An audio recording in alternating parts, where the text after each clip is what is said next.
जीवन गुजर गया तो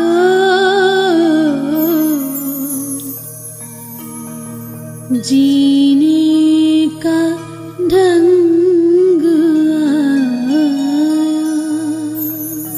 आत्म संबंधी श्री सुंदर साथ जी, अजा झील और अबलीस हमें यहाँ तक नहीं पहुँचने देते। दो जोड़े बने हुए हैं, एक अजा झील अबलीस का बना हुआ है और एक जबराइल असराफील का बना हुआ है। क्योंकि हम किसके ब्रह्मांड में बैठे हैं? अजा झील के ब्रह्मांड में, आदि नारायण के ब्रह्मांड में बैठे हैं। और धामधनी ने हुक्म किया हुआ है उनको कि इनका मन माया में लगाए रखना। तो अजा झील अबलीस हमें माया की तरफ खींचते हैं और जबराइल असराफील हमें धामधनी के चरणों तक पहुंचाते हैं। इसलिए हमें आज बड़े ध्यान से जबराइल असराफील की बात मानते हुए, अपने को कंट्रोल करते हुए गुण अंग इंद्रियों पर अपना ध्यान, अपने मन को इधर लगाना है। क्योंकि जब तक हम दिल नहीं देंगे तो हम इस चर्चनी को नहीं समझ सकते और ना हमें चितवन समझ आ सकती है। महामती कहे कोई दिल दे, ये देखेगा मजबूर, तीन रूप पर इमाम का बरसे वतनी नूर। तो चलिए अब हम यहाँ पर आ गए। ये क्या है? सारे बोलेंगे रंग मोहन। ये कौन सा पक्ष है? पहला। ये पूरब की तरफ क्या क्या आया है? सात वन, जमुना जी और अक्षरधाम। और दक्षिण दिशा में क्या क्या आया? सबसे पहले रंग महल के साथ क्या लगता हुआ आया है? बट पीपल की चौकी, और ये कुंज निकुंज, और ये हौद कौसर, और उसके बाद 24 हांस का महल, और आगे मानिक पहाड़। और पश्चिम दिशा में क्या क्या आया है? दूध धुलीचा, पश्चिम की चौगान। फूलबाग ऊपर आया है कि नीचे आया है? त्यागी जी बताइए। ऊपर। ऊपर क्यों आया है, नीचे क्यों नहीं आया? खुशबू आती है ऊपर, और वो हमारे इधर पांचवी भूमि में सब मंदिरों में पहुंचती है। और नीचे नूरी थंब आए हैं, उनके ऊपर ये फूल बाग आया है। और इधर उत्तर दिशा में क्या क्या आया है? पोखरा। बहुत अच्छा। अब चलते हैं यहाँ से, चलिए आगे। हाँ, जहाँ से मर्जी ले लो, 100 सीढ़ियों से ले लो। ये 100 सीढ़ियां और कितने चांदे आए हैं? 20 चांदे आए। और मुख्य द्वार पे हम पहुंच गए। और ये दरवाजा कब खुलेगा? जब हमारे अंदर ईर्ष्या द्वेष होगी, प्रेम। बिना प्रेम के ये दरवाजा नहीं खुलेगा। और ये चौखट कौन से रंग की आई है? और दरवाजा कौन से रंग का है? और इसको पार करते ही हम कहाँ पहुंच जाएंगे? 28 स्तंभ का चौक। और इसकी पूरब की तरफ कितने मंदिर आए हैं? जब इसको पार करके जाएंगे तो दलान आ गई ना। अब इसके बाद 28 स्तंभ के बाद पूर्व की दिशा में 11 मंदिर की दलान आई है। यहाँ तो हम नहीं आए हैं। और इधर ये मध्य के चबूतरे पे हम कब भोजन रोकते हैं? रात को। शुक्ल पक्ष में या कृष्ण पक्ष में? शुक्ल पक्ष में हम कहाँ रोकते हैं? बनों में। और यहाँ पर कितने मंदिर आए हैं रसोई की हवेली में? कौन कौन से? और बीच में सीढ़ियों वाले मंदिर से हम कहाँ जा सकते हैं? सारी भूमों में ऊपर तक जा सकते हैं। अब इसको पार करके अब चलिए पहली 4 चौरस हवेलियों को पार करके पहली कौन सी हवेली आ जाएगी? मूल मिलावे की। हमारे वहां पे असली तन है। ये वाले तन ना आ सकते हैं ना ये जा सकते हैं। तो सबसे पहले इस हवेली को घेर के कितने मंदिर आए हैं? 64 थंबों की हार, मंदिर नहीं। इसके अंदर जब हम जाएंगे तब 60 मंदिर और 4 दरवाजे आएंगे। और दूसरी फिर कितने थंबों की हार आई है? उसके अंदर जब जाएंगे तो कमर भर ऊंचा चबूतरा आएगा या भूम भर?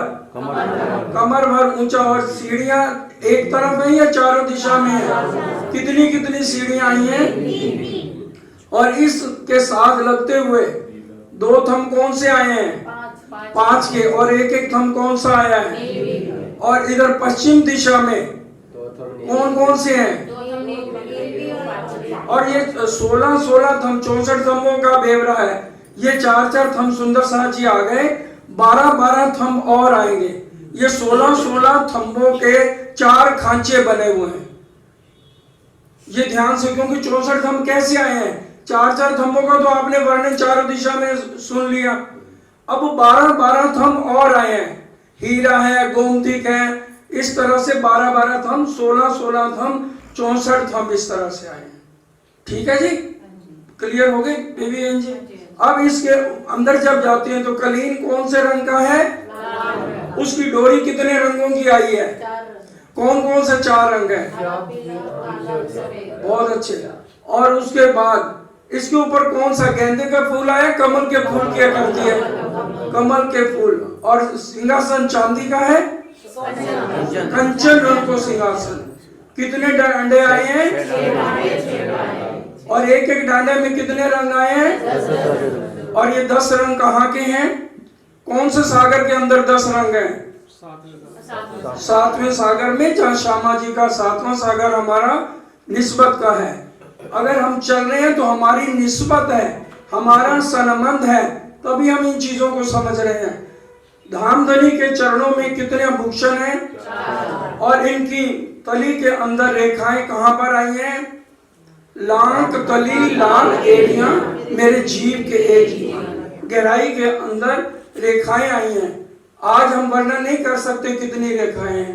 परम धाम में हम धामधनी के इन चरणों कमलों को अपने हेड़े पर रखकर रेखाएं गिनते हैं। ये श्रृंगार में हम पढ़ सकते हैं। अब भूषण 4 कौन कौन से आए हैं? और इजार कौन से रंग की है? और जामा कौन से रंग का है? और पटका कौन से रंग का है? और आसमानी रंग की नीलो न पीलो रंग को। और गले में धामधनी के कितने हार आए हैं? कौन कौन से हैं? नीलवी लसनिया। और बाजू पे क्या है? बाजूबंद। और ये हाथों में कौन कौन से 2 भूषण है? पौंची और कड़ा। और सबके अंदर क्या आया है? अंगुलियों में मुंदरियां। और अंगूठे में क्या आया है? छल्ला आया है। अब शीश कमल की शोभा देखिए, कौन से रंग की पाग है? और ऊपर क्या है? और बीच में नीचे क्या आया है? दुगदुगी के बीच में क्या आया है? मानिक का नग आया है। और ये चंदन कौन से रंग का है? कंचन रंग को ये चंदन आया है। और बीच में बिंदी लाल रंग की है। और ये भौएं कौन से रंग की हैं? कानों में बालाजी ने क्या पहना हुआ है? बालियां भी हैं और करण फूल भी हैं। उनके 4 बलों का वर्णन है। 2 मोती के नग हैं, 2 मानिक के हैं। और ये नासिका में क्या आया है? बेसुर के साथ कौन से रंग का नग आया है? लाल रंग का। होठ कैसे हैं?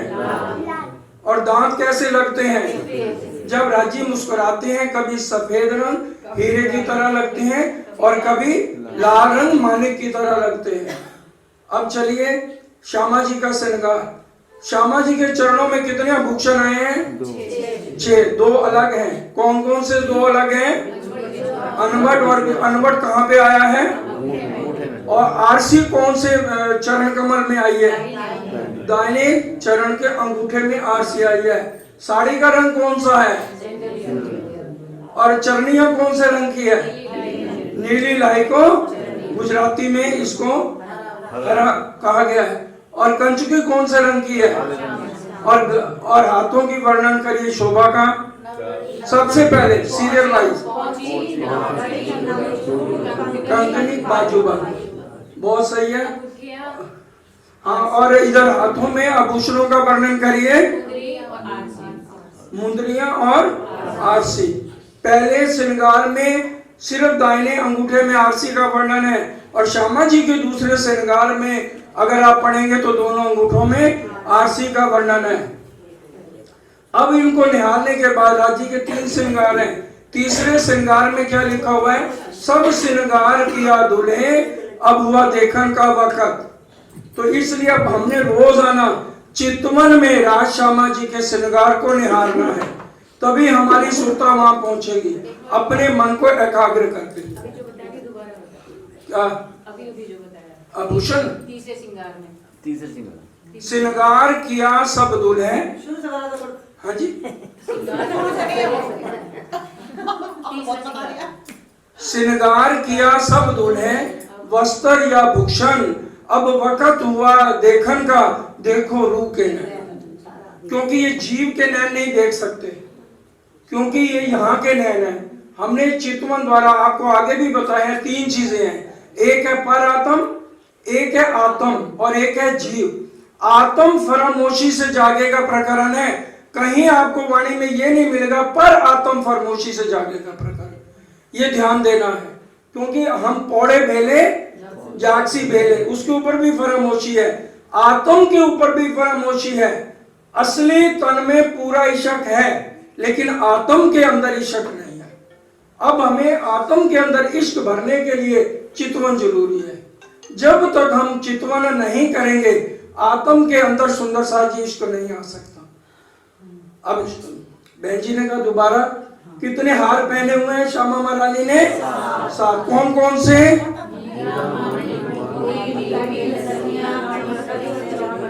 ठीक है, और ये हाथों का वर्णन संतोष बहन जी आप खुद बताइए, फिर जहाँ गलती होगी बताएंगे। हाँ जी, सीरियल बात, पहले पहुंची, फिर नवगढ़ी, ठीक है, नवचूड़, फिर उसके बाद कंकनी और उसके बाद बाजूबंद। और नासिका में श्यामा महारानी ने क्या पहना हुआ है? बेसुर है। कौन से रंग का है? और उसके बाद ये देखो नथनी जा रही है। और शीश कमल पे क्या है? राखड़ी, जो हम सोमवार की परिक्रमा में भी पढ़ते हैं, राखड़ी कलंगी। तीसरी भों में जब राज्य और श्यामा जी आमने सामने सुबह का नाश्ता करते हैं, राखड़ी और कलंगी आपस में बात करते हैं, क्योंकि वहां पर हर एक चीज चेतन है। अगर ये चीज पढ़नी हो तो सागर ग्रंथ में राज्य के दूसरे और तीसरे श्रृंगार में पढ़ सकते हैं कि आभूषण आपस में बातें करते हैं और हमें बातों में लगा लेते हैं। तो ये सारा वस्त्र बात करते हैं, आभूषण। श्यामा जी ने साड़ी पहनी है, श्यामा जी को साड़ी कहती है, श्यामा जी मैं आपके अंग पे कैसे लग रही हूँ। और हार राज्य को कहते हैं, हार कहते हैं हे धामदुला, हम तो आपके हृदय के साथ चिपके हुए हैं। तो ये भी सारा वर्णन हम सागर ग्रंथ के अंदर पढ़ सकते हैं सुंदर सा जी। अब आगे चलिए। अब पहली भूम में क्या क्या आया है? पहली भूम में क्या क्या आया है? हाँ जी, सबसे पहले 28 अंक का चौक। रसोई में कितने मंदिर आए हैं? 3 आए हैं। उसके बाद मूल मिलावे में क्या क्या आया है?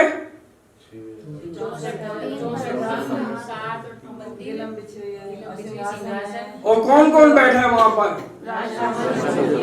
और उन्होंने गले में कितने हार पहने हुए हैं? 4 और 5वां कंठसरी का, उसको नहीं भूलना। उसको मिला के टोटल 5 हारों का वर्णन है। ये भी सागर ग्रंथ में सुंदर साग का श्रृंगार है। ये हमें अच्छी तरह याद होना चाहिए, क्योंकि जब हम झीलना करेंगे और छोटों की द्योरियों में जाएंगे, हमारी आत्म पर आत्म वाला श्रृंगार करके आगे बढ़ेगी। क्योंकि जब हम पर आत्म का श्रृंगार करेंगे तो एक रस हो ये ईशक सो। जितना ईशक पर आत्म में है, उतना ही ईशक हमारी आत्म के अंदर आ जाएगा। अब चलिए दूसरी भूमि में चलते हैं। कौन सी दिशा में 16 चौरस हवेलियों को छोड़ के 12,000 मंदिर? हाँ जी, घनश्याम जी बताइए। दूसरी भूमि में जाना है तो 12,000 मंदिर कौन सी दिशा में आए हैं? उत्तर दिशा में। और कितनी चौरस हवेलियां छोड़ के 12,000 मंदिर आए हैं? 16। ये 16 चौरस हवेलियों को छोड़ के, और जो चौक आया है वो कहाँ पे आया है? मध्य में ये चौक आ गया। ये 100 मंदिर का है। और एक एक मंदिर में जो है 4-4 दरवाजे आए हैं सुंदर साथ जी। और ये देखिए छत, दीवारें, दरवाजे, फर्श सब दर्पण के हैं। अगर सखियां दौड़ती हैं तो उनके अनेक प्रतिबिंब बन जाते हैं, और एक सखी दौड़े सब उसको पकड़ना चाहे तो वो सब टकराती जाएंगी और हंसी यहाँ पर होगी खूब। इसको इसलिए भुलवनी के मंदिर कहा गया है। और वाला जी तो वैसे ही बड़ी कुशलता के साथ खेलते हैं, उनको तो कोई पकड़ ही नहीं पाता। आखिर में ये रामते करके हम बालाजी के पास जाते हैं यहाँ पर, और फिर यहाँ से होते हुए ये 6-6 हजार मंदिरों की 2 हारें हैं, बीच में ये थंबों की हालें हैं।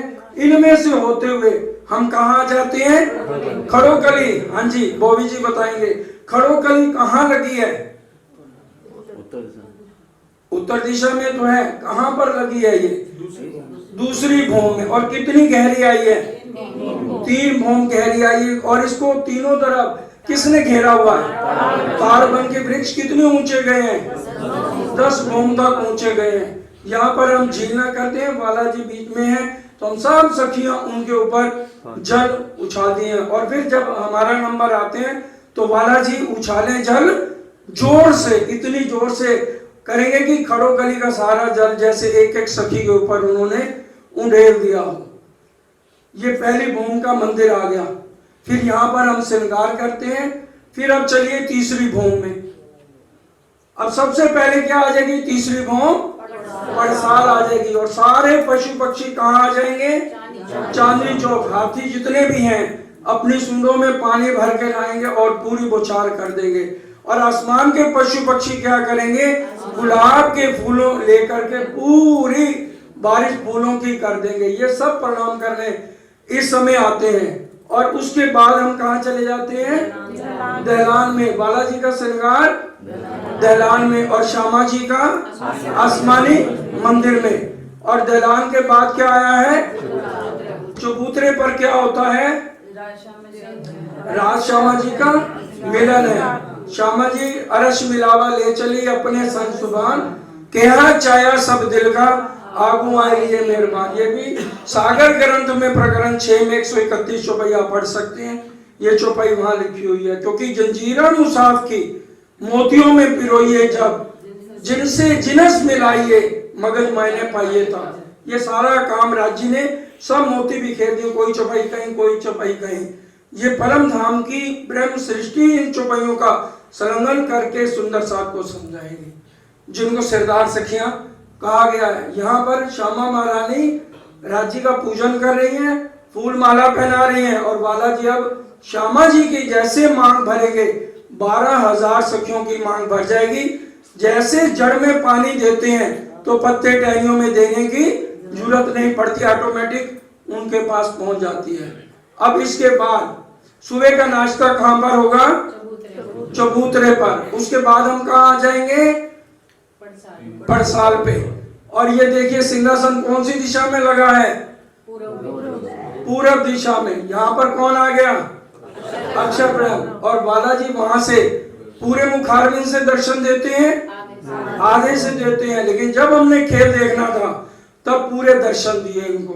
क्योंकि उसी समय क्या हुआ? इश्क की स्थापना इसके दिल में हो गई, जो आज तक नहीं थी। तब इसके दिल में उपजा, अरे बालाजी अकेले मैं इनकी इश्क की लीला देखूं। और सखियों के दिल में उस समय उपजा कि हमने क्या देखना है? आद अनाद फल क्यों सोए, कि आदि के अंदर क्या इच्छा पूरी कर दी, मैं अनादि की लीला देखूं। आदि कौन? अक्षर ब्रह्म। और अनादि कौन? 12,000 रूहें। उनके दिल में आ गया हम आदि जो अक्षर ब्रह्म ब्रह्मांड बनाते हैं और मिटाते हैं। यहां से खेल की शुरुआत हुई जब राज्य ने पूरे दर्शन अक्षर ब्रह्म को दिए। अब यहाँ पर दर्शन देने के बाद उसके बाद क्या होता है? सुंदर साथ जी बताइए। हरक भाई का जूत कौन सी दिशा में जाएगा? क्या लेने के लिए जाएगा?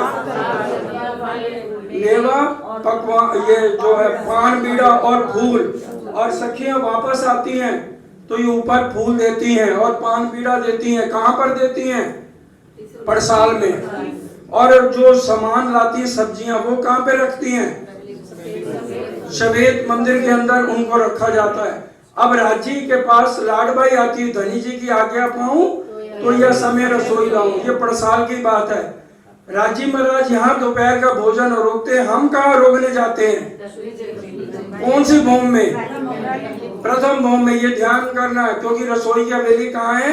प्रथम भौम में। और रसोई की हवेली पकाई नहीं जाती। ये सब इच्छा सो मंगावे, पर सखियों को सेवा भावे, हमें समझाने के लिए यहाँ सब कुछ किया गया। क्योंकि वहां हमारे सबके तन इलेक्ट्रॉनिक के हैं, जो कभी भी उनका नूर कम सुंदर साथ जी नहीं हो सकता। अब चलिए चौथी भौम में चलते हैं। चौथी भौम के अंदर ये कहाँ पर आई है चौथी भौम? 28 को पार करके कितनी हवेली पार आती है? 3 हवेली पार करके चौथी भौम में जो चौथी हवेली ये आ गई है। देखिए ये ब्लैक एंड व्हाइट है। अब यहाँ चलिए, पूर्व की दिशा मंदिर क्यों नहीं आए? सब सखियों ने इधर से जाना है। और ये बीच में क्या होता है? ये चबूतरा, चबूतरे में क्या होना है? 300 सखियों का जुट है। लेकिन जिस दिन हम खेल में आए हैं उस दिन किसकी बारी थी? तो बारी बारी सबकी परम धाम में बारी चलती है। इसी तरह से लाडबाई का 300 सखियों का जुट है। जिस दिन हम खेल में आया तो उस दिन किसकी बारी थी? लाडबाई की बारी थी। और ये पश्चिम में कौन से मंदिर आए हैं? 3 तरफ, मध्य में एक एक द्वार आया और उनकी दोनों तरफ कितने कितने मंदिर हैं? 10-10 मंदिर आए हैं। 3-3 नहीं आए, यहाँ पर 10-10 मंदिर हैं। वो दहलान में 3-3 मंदिर आए हैं, बाएं और दाएं। यहाँ पर 10-10 मंदिर सुंदर साथ जी आए हैं तीनों दिशाओं में। ये सफेद हीरे के मंदिर हैं। और इधर दक्षिण में कौन से मंदिर आए हैं? लाल रंग के। और उत्तर में नीले रंग के। और यहाँ पर मंदिर नहीं आए, यहाँ पर नीले रंग की दहलान और 2 थंबों की हार आई है। ये कौन सी भौम चल रही है? चौथी भौम। नवरंग बाई यहाँ आकर के नृत्य करती है। अगर वो सारे भूषण बजाना चाहे, जब बुलावे सर्वे अंगों तो भूषण बोले सबों एक संगों। जब जुदे जुदे स्वर बुलावे छवि जुदी सबों की सुहावे। जो अगर एक भूषण चाहे तो 1 बजेगा, 2 कहें तो 2 बजेगी। इस कला से वो नृत्य करती हैं। नवरंग बाई की पोशाक का वर्णन करिए। 5 पटे की। और साड़ी कौन से रंग की है? श्याम रंग की। और आगे आमरस की कंचुकी। और पजामी कौन से रंग की है? हरे रंग की। हरे रंग की आप पढ़ सकते हैं वाणी में। हरे रंग की इजार का वर्णन है। और यहाँ पर फिर कितनी देर तक नृत्य होती है? 1 पहर तक नृत्य होती है। कृष्ण पक्ष हो या शुक्ल पक्ष हो, हम 5वीं भौम में कब आ जाते हैं? 9 बजे। 9 बजे से लेके प्रातः 6 बजे तक हम 5वीं भौम में रहते हैं, 3 पहर। और ये 5वीं भौम में चलना है तो मध्य में कितने चौक आ गए? 9 हर चौक में क्या आया है घनश्याम जी? हर चौक में कितने मंदिर आए हैं? तो हम बाकी मंदिरों में शयन क्यों नहीं करते? क्योंकि मध्य में रंग पर वाली है और बाकी मंदिरों में, बाकी चौकों में रंग पर वाली मंदिर नहीं आया। इसलिए मध्य वाले 5वीं भौम में हम यहाँ पर आते हैं। अपने अपने मंदिर देखो कहाँ पर हम शयन लीला करते हैं बालाजी के साथ। ये हमारा हरे का एक एक मंदिर है। इसमें हर तरह की सुविधा का वर्णन किया गया है। वो सेजिया लगी है, हिंडोले लगे हुए हैं, ये कुर्सियां, सोफा, सब चीजों का। ये सोफा पीछे देखिए। और ये देखो अलमारियां लगी हुई हैं। पहले उस समय 400 साल पहले संदूकों का था, तो वाणी में संदूक का वर्णन है। आज ये अलमारियां, ये भी वाणी के अंदर परिक्रमा में 3रे प्रकरण में पढ़ सकते हैं। अब श्यामा जी के मंदिर में चलिए। ये कौन से रंग का मंदिर है श्यामा जी का? परवाली रंग, परवाली पिया जी। इसके कितने शीशे के दरवाजे आए हैं? 4 दिशाओं में आई हैं। और कितनी सखियां अंदर जाती हैं? 20 सखियां। कैसे कैसे क्या करती हैं 20 सखियां अंदर जाके? हाँ जी, 12 सखियां बाजंत्र बजाती हैं। और बाकी सखियां, ये सखियां बालाजी को उठाती हैं। उठो रे प्यारे पिया नवल विलासी प्रात भयो चित्ररूप प्रकाशी। फिर दातुन कुल्ला कराना है और झीलना कराना है। राजी महाराज को दक्षिण वाले बाथरूम में और श्यामा जी को उत्तर वाले बाथरूम में सखियां लेकर जाती हैं। दंत दामन जो रैनी कुनिंदी श्यामा हम बोलते हैं, उसमें जो है पहले दातुन करा के फिर झीलना कराया जाता है। और फिर वस्त्रों का श्रृंगार, पाक का श्रृंगार, ये सारा वस्त्रों का श्रृंगार कहाँ होता है? 5वीं भौम में। और फिर 5वीं भौम से हम सखियां बालाजी को लेके आती हैं तो 3री भौम में हम आ जाती हैं। अब चलिए 6ठी भौम में। जो सुबह की मंगल आरती वो कहाँ होती है? 5वीं भौम। हाँ जी, लीला तो लाभ करते हैं। हाँ जी। वो दक्षिण वाले तरफ जो है बालाजी को ले जाया जाता है, उत्तर वाले इधर बाथरूम है। वर्णन है। हाँ जी है, बड़ी प्रीत में। मैं आपको बड़ी प्रीत ला दूंगा अगली बारी, उसमें आप ये सारा वर्णन पढ़ सकते हैं। अब चलिए छठी भूमि के अंदर। छठी भूमि के अंदर ये देखिए 6000 मंदिरों की द्वारें, और ये गोले गोले क्या हैं? ये थंबों की हारे आ गई। और अब बताइए सुखपाल कहाँ पर लगते हैं? हाँ जी, पहली और इसके बीच में ये देखिए यहाँ पर। और तखत अरबा कहाँ लगता है? और जब हमने जाना घूमने के लिए तो तखत अरबा कौन सी भूमि में आके खड़ा हो जाता है? तीसरी भूमि में। कहाँ लगता है ये? छज्जे के ऊपर। तीसरी भूमि की जो पड़साल है उसमें आकर के ये सुखपाल और ये तखत अरबा लग जाता है। और सुखपाल में कितनी सीटें बनी हुई हैं? दो सीटें बनी हुई हैं, कभी बालाजी के साथ, कभी सखियों के साथ। जैसे हमारे मन की इच्छा है उसी तरह से हम सुखपालों में, और अगर सबकी इच्छा इकट्ठे जाने की है तो हम तखत अरबा में बालाजी के साथ जाते हैं। और ये मन वेगी हैं, इनको अगर पता लग जाता है तो इन्हें बताने की जरूरत नहीं, हमें उसी हिसाब से ले चलते हैं जैसे हमारे मन की भावना होती है। अब चलिए 7वीं भूमि में। अब बड़े ध्यान से 7वीं 8वीं में कुछ सुंदर साथ को थोड़ी दिक्कत आ रही है समझने में। ये 2 थंबों की हार है, एक ये हो गई और एक ये हो गई, ठीक है। और 6000 हिंडोले इधर है और 6000 ये देखिए, ये आमने सामने। ये 7वीं और 8वीं का एक ही नक्शा है, लेकिन ये इधर एक थंबों की हार हो गई, एक थंबों की हार इधर हो गई। 6000 हिंडोले इधर हो गए और 6000 हिंडोले इधर हो गए, और दोनों की आमने सामने ताले हैं। और जो 4 हिंडोले हैं तो इस तरह से एक इधर, हमें समझने के लिए सिर्फ एक रॉड इधर लग जाएगी और एक रॉड इधर लग जाएगी। एक झूला इधर आ गया, एक इधर आ गया, एक इधर आ गया और एक इधर आ गया। क्लियर हो गई बात? और फिर वो 4 ताली के हिंडोले हैं, लेकिन ये हिंडोलों की ताली सिर्फ मध्य वाली गली में जाएगी। ये ध्यान दे रहे हैं, सिर्फ मध्य वाली गली में। ये देखिए, बाकी ये हिंडोले ये देखिए पीछे हो जाएंगे, ये उधर चला जाएगा, ये इधर आ जाएगा, और ये 4 हिंडोलों की ताली इकट्ठी बजेगी। ठीक है बहन जी, होगी क्लियर? अब चलिए 9वीं भूमि में। दूसरी से 8वीं भूमि तक कितने हाथ का छज्जा आगे खुला है? हाँ जी बोली जी बताइए। 33 हाथ का। और 9वीं भूमि में कितने हाथ का है? 100 हाथ का। और ये छज्जा सिर्फ पूर्व दिशा में आई है, पूरा घूम के आया है, पूरा, चाहे दूसरी से 8वीं तक है तो भी ये छज्जे पूरे घूम के आए हैं। और 9वीं भूमि में ये कितने हाथ का आया रंग महल? 201 हाथ का। हर हाथ के आगे एक एक सिंहासन और 12-12 हजार, 6000 कुर्सियां इधर, 6000 कुर्सियां इधर, हर हाथ पे। क्योंकि चारों तरफ हम यहाँ पर आगे जैसे छज्जा आगे खुला है, हम बालाजी के साथ यहाँ पर पकड़न पकड़ाई की अनेक रामते यहाँ खेलते हैं। दूरदर्शिता का मतलब क्या है? सबसे ऊंचा स्थान। वो 100 हाथ का छज्जा वो निकला हुआ है। हाँ जी, आगे पूरा निकला हुआ है, और वो पारदर्शी है। हम ऊपर से नीचे तक परिक्रमा रोज तक सारी हमारी नजर जाती है। सबसे ऊंचा स्थान ये 9वीं भूमि कही गई है।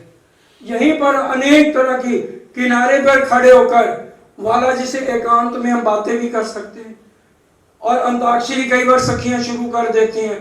हर तरह की लीलाएं या 9वीं भूमि में हम करते हैं। पूर्व दिशा में बालाजी बैठ गए तो पूरा वर्णन करेंगे। भाई चांदनी चौक देखो, उसके बाद 7 बन देखो, 7 घाट देखो, फिर ये 4 रोस आ गई हैं, पुखराज रोस, बन रोस, पाल और जल रोस, उसका वर्णन करेंगे इशारे से। ये 4 रोस हैं पूर्व दिशा में, और ये चारों रोस, और जैसे ये उत्तर दिशा से जमुना जी बहती है तो दोनों दिशाओं में 4-4 रोस आएंगे। जो सुखपाल हैं, जब हम तीसरी भूमि से आएंगे तो कहां पर उतरेंगे? हम बन रोस में।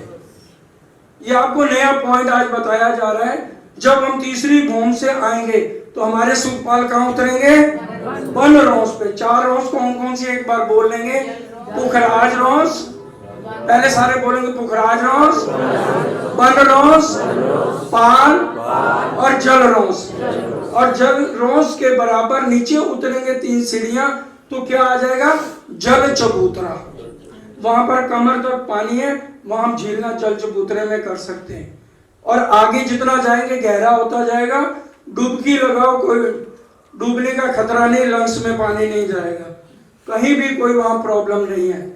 इस तरह से पूर्व दिशा में बैठे हैं, सारा वर्णन होता है।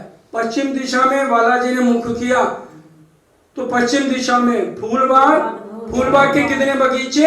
100 बगीचों का वर्णन है। फूलबाग, नूरबाग, अनबन, धूप धूलिचा। और पश्चिम की जोरान में क्या होता है? असवारी पशु पक्षियों पर धनी करत है जन। तो शेर आ गया, हमारी जिसके ऊपर इच्छा है सारे पशु वहां उड़ते हैं, सबके पर लगे हुए हैं। ये वाणी में आप 1200 चौपाइयों पे स्पेशल पशु पंखियों की असवारी का प्रकरण वाणी में आप पढ़ सकते हैं। तो ये हो गई 9वीं भौम हमारी ये चल रही है इस समय। कौन सी भौम चल रही है? 9वीं भौम। और अगर राजीव दक्षिण दिशा की तरफ मुख करके बैठे हैं तो उसमें बड़ पीपल की चौकी, कुंजबन और 24 हांस का महल और कौशल, मानिक पहाड़ और बड़ी रांग, छोटी रांग, बन की नहरें, ये सारा वर्णन करते हैं। और अगर उत्तर दिशा में राजी ने मुख कर लिया तो उसमें बड़ोबन, लाल चबूतरा, मधुबन, महाबन और खड़ोकली, पुखराज पहाड़ का, जमुना जी कैसे पुखराज पहाड़ से निकलती है, वो सारा वर्णन करते हैं। अब चलिए 10वीं आकाशी में चलते हैं। अब 10वीं आकाशी में सबसे पहले 10वीं आकाशी में मध्य में क्या आया है? कमर भर ऊंचा चबूतरा और चारों दिशाओं में 3-3 सीढ़ियां। और सीढ़ियों की जगह छोड़कर नूरमयी कठेरे का वर्णन है। और मध्य में कलीन बिछा है और ये सिंहासन बालाजी का, और 12,000 सिंहासन और लगे हैं। कभी कुर्सियां लगी, कभी सिंहासन, हमारी जैसे चाहना है। क्योंकि हमारे और राज्य में एक तन, एक दिल, एक बोली है। क्योंकि मार्फत में राज्य, सामाजी और रूहें एक हैं, हकीकत में राज्य, सामाजी और रूहों का वर्णन अलग अलग करके बताया गया है। और इसी के साथ लगते हुए ये 4 क्या आए हैं? ये कितने कितने हांस के हैं? 16 हांस का एक एक चबच्चा। ये कहां से आए चबच्चे? कहां से? नीचे से, पहली भूम से। लेकिन पहली भूम में भी कहां से आए? जो 9 चौक आए हैं सुंदर साथ जी, उसके साथ ये 4 स्पून के रूप में ऊपर आ गए हैं। वो देख लीजिए, ये देखिए, ये 9 चौक है ना, इसी के साथ 4 ये स्पून नीचे से ही आ रहे हैं और ऊपर जाके ये चबच्चे का रूप ले लेते हैं। ये ऊपर जाके ये देखिए 4 स्पून, और ये सारे पारदर्शी हैं। हर एक तरह की अनेक हम पूरा दर्शन नीचे तक कर सकते हैं। और ऊपर आके ये 4 बच्चे, और एक एक 4 बच्चे में कितने फुहारे आए हैं? हाँ बेटे बोलो। 5-5 फुहारे आए हैं। और इस चबूतरे को घेर कर क्या आया है? चबूतरे के साथ तो कटेरा है, इसको घेर के कितने तरह के बगीचे हैं? हाँ जी बताइए। 3 तरह के बगीचे हैं। कौन कौन से? और घास का, फल का, फूलों का और घास का। और हर बगीचे के तरफ क्या आया है? ये क्या है? नहरें आई हैं। और हर नहर के कोने में क्या है? 4-4 छोटे चबच्चे आए हैं। और इन चबच्चों में भी 5-5 फुहारे आए हैं। और इन नहरों में क्या चलता है? किश्तियां। ये 10वीं आकाशी बड़े ध्यान से समझिए, इसमें साथ में क्या चल रही हैं? ये ऊपर 10वीं आकाशी में किश्तियां चलती हैं। बालाजी के साथ हम किश्तियों में सैर करते हैं 10वीं आकाशी में। क्योंकि 10वीं आकाशी में कितना समय रहते हैं हम? पूनम की रात। और कितने घंटे? 9 घंटे, 3 पहर। 3 बजे आते हैं और रात को सुख चांदनी चढ़ाए के पूनम की मध्य रात, कौन देवे तो सुख बका इश्क भीगे अंगगात। राज्य के महाराज के अलावा कोई हमें इतने सुख नहीं देता। इसलिए ये चांदनी, क्योंकि आने से पहले हम पूर्णमासी की रात बिताकर कृष्ण पक्ष की एकम वाले दिन इस खेल में सुंदर साजिया हैं। और अब चारों तरफ क्या आई है? कमर भर ऊंची उस दिन बताया था दहलान, ये बीच में तो चबूतरा आ गया। अब इस नक्शे में पूरा नहीं दिखाया, लेकिन वाणी में और बड़ी वृत्त में जो वर्णन है, ये पूरी जहां पर लाइट जा रही है, ये कमर भर ऊंची दहलान है ये, और दहलान के ऊपर थंबों का वर्णन है।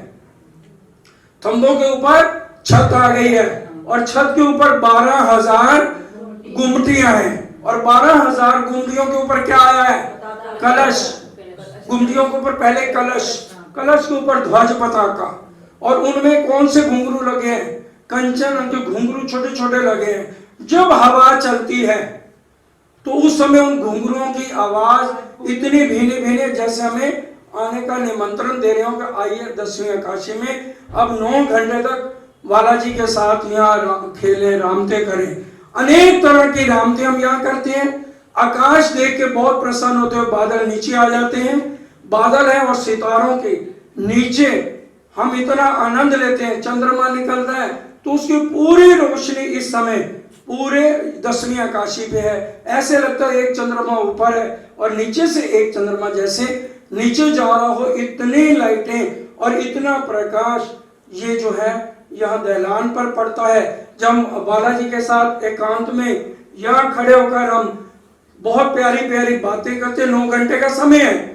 उसके बाद हम आ जाते हैं झीलना करने के लिए। यहाँ पे झीलना होता है और झीलना आपकी इच्छा है, इन 6 बच्चों में करो या नहरों में करो। वहां भी 6 बच्चे बने, उनमें भी कर सकते हैं आप। उसके बाद श्रृंगार करने के लिए, हाँ जी त्यागी जी आप बताइए, गुरुदत्त त्यागी जी। हाँ जी, झीलना करने के बाद हम श्रृंगार करने कहाँ जाते हैं? नौवीं भौम में। उस दिन बताया था पिछली बार भी। इसके बाद झीलना करने के बाद हम 9वीं भौम में आ जाएंगे। बालाजी को 4 सखियां, श्यामा जी को 4 सखियां, और बाकी हम जितनी सखियां एक दूसरे को श्रृंगार 9वीं भौम में कराएंगे। श्रृंगार के बाद भोजन की लीला होगी और उसके बाद हम कहाँ आ जाएंगे? चबूतरे पे आ जाएंगे और यहाँ पर नवरंग बाई का नृत्य शुरू हो जाएगा। बालाजी को सब सखियां क्या कहेंगी? बालाजी आज आप हमें नृत्य करके दिखाइए। सेवा पूजा का कोटा है, बाद में जो पढ़ना चाहे उसमें पढ़ सकता है। शुक्ल पक्ष की जो लीला है उसके अंदर 1 पहर तक बालाजी एक पांव पे, हम तो 2 मिनट भी नहीं खड़े हो पाएंगे एक पांव पे। 1 पहर तक बालाजी नृत्य करके सखियों को पूरा आनंद पूर्णमासी की रात को देते हैं। ये लीला वहां पर चलती है। बच्चे कितने गहरे हैं? 6 बच्चे तो पूरे नीचे तक गए ना, स्कूल के। तो अब नीचे हमें क्या होगा? कुछ भी नहीं। तो नहाएंगे नीचे गिर जाएंगे हैं? नीचे गिर जाएंगे। नीचे गिर सकते ही नहीं, जल तुम्हें उठा के ऊपर खड़ा कर देगा। सब नूरी है, सब नूरी है। वहां पर कोई भी ऐसी चीज नहीं जिसका श्रृंगार में पढ़ लो।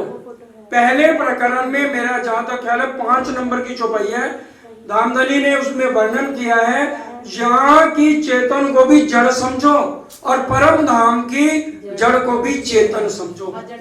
जब सुबह प्रातः काल पड़साल पे बालाजी खड़े हैं, पुखराज पर झुक के प्रणाम जी बोलता है। घास सजदा करती है, पढ़िए परिक्रमा। परिक्रमा इसलिए हमें समझ नहीं आती क्योंकि हमने चर्चनी नहीं समझी। चर्चनी जिस दिन 25 पक्षों की पूरी हो गई, आप कोई भी सुंदर सा देखना, परिक्रमा छोड़ने का आपका मन नहीं लगा, आपकी सुरता में ही चढ़ जाए। पूरे 25 पक्ष का वर्णन परिक्रमा ग्रंथ में है। तभी वाणी में क्या लिखा? मैं कहता करूं वर्णन, तुम देखो कर चितवन। चितवन से करोगे सुंदर साथ जी। इंद्रावती जी सरकार साहब कहते थे, जितना मैं वर्णन कर रहा हूं ना, जब तुम खुद चितवन करोगे ना, मेरे से भी ज्यादा आप वर्णन कर दोगे। क्योंकि जो जो चितवन करेगा बालाजी उसको सुख देंगे। 1 by 1 हम जब 5वीं भौम में होते हैं, राज्य अपना इशक सब रूहों पे अलग अलग उंडेलते हैं। सब सखियां मंदिरों पधारी, धनी सब मंदिरों पधारे, पूरा इसको उड़ेलते हैं। तो वहां तो लीला ही अलग तरह की है। यहाँ हमें समझ क्यों नहीं आती? क्योंकि यहाँ हमारी सपने की बुद्धि है। जब हमारा ध्यान वहां लग गया तो सुंदर साथ जी यहाँ बैठे हुए पूरे सुख लेते रहोगे और घबराओ नहीं, इस तन का भी कुछ नहीं होगा। हम भजनों में भी बोलते ना, दोनों तनों के तुम रखवाले। राजी कहते मैंने तुम्हारे कारण इन मिट्टी वाले तनों से दोस्ती की है जो नरक के भरे। वाणी में भी ये चौपाई लिखी हुई है कि मैंने तुम्हारे कारण इन तनों से दोस्ती की है कि ताकि तुम्हें यहाँ बैठ के परम धाम के 8 सागरों का वर्णन जो परम धाम में इश्क में रहते हुए नहीं समझ आई, इस झूठी जमी पे समझ आ जाए। बोलो श्री प्राणनाथ प्यारे की